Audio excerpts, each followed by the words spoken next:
UFC adalah olahraga yang sangat ekstrim, di mana dua orang petarung yang saling pukul, tendang, dan kancing. Yesus tidak mengajarkan kita untuk saling menyakiti. Bahkan, kita membenci dalam hati saja sudah dianggap dosa. Tuhan Yesus tidak menyetujui tindakan kekerasan dalam bentuk apapun dan dengan alasan apapun. Sehingga dalam dunia pertarungan seperti UFC, Tuhan tidak campur tangan dalam setiap kemenangan ataupun kekalahan. Akan tetapi, jika kau merendahkan Tuhan atau bahkan sampai menentang Tuhan, Dia akan menghukummu. Ini yang terjadi pada Michael Bisping dan Conor McGregor. Kita akan mulai membahas dari Michael Bisping.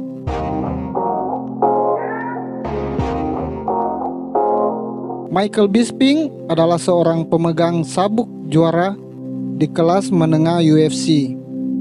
Dia adalah petarung yang hebat dan tidak terkalahkan. Pada pertarungannya dengan Vitor Belfort yang dari Brasil, seorang penantang, dia melontarkan kata-kata yang menghina Yesus. Dia berkata, "Tidak ada Yesus di sini." Ini bentuk ejekan pada Belfort karena dia adalah seorang Kristen dan menuliskan nama Yesus di celananya.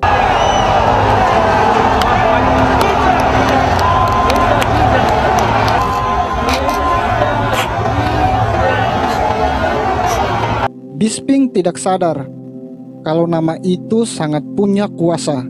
Pada pertandingan itu, Bisping kalah telak. Dia kehilangan satu matanya dan harus pensiun dari dunia UFC.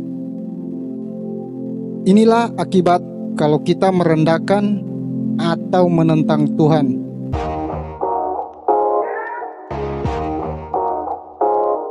Yang kedua, Conor McGregor. McGregor adalah seorang petarung UFC kelas berat.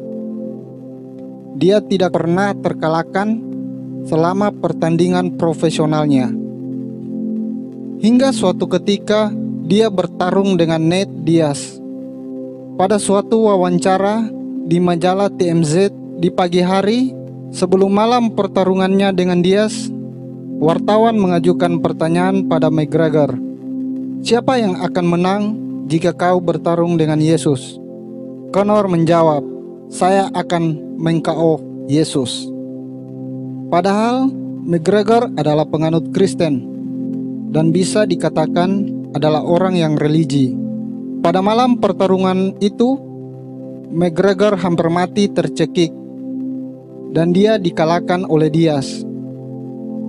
Pesan yang ingin disampaikan di sini, tidak peduli apapun agamamu, kalau kau menentang Yesus, kau akan menerima akibatnya. Setelah pertarungan itu, McGregor mengakui kalau kekalahannya pada Diaz karena dia telah menghina Yesus. Dia berkata, "Saya sudah terlalu sombong dan takabur berbicara mengenai Yesus." Seharian setelah saya habis wawancara dengan TMZ, saya terus berdoa agar Tuhan memaafkan saya. Saya bersyukur tidak cedera berat atau sampai mati. Pesan yang ingin disampaikan di sini, Tuhan tidak ada urusan dengan dunia bisnis UFC.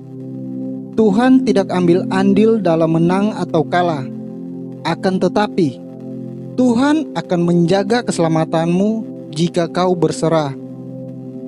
Jangan pernah menantang Tuhan.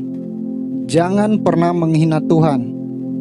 Seperti dalam Amsal 18 ayat 7. Orang bebal dibinasakan oleh mulutnya. Bibirnya adalah jerat bagi nyawanya. Amsal 18 ayat 21. Hidup dan mati dikuasai lidah. Siapa suka menggemakannya akan memakan buahnya.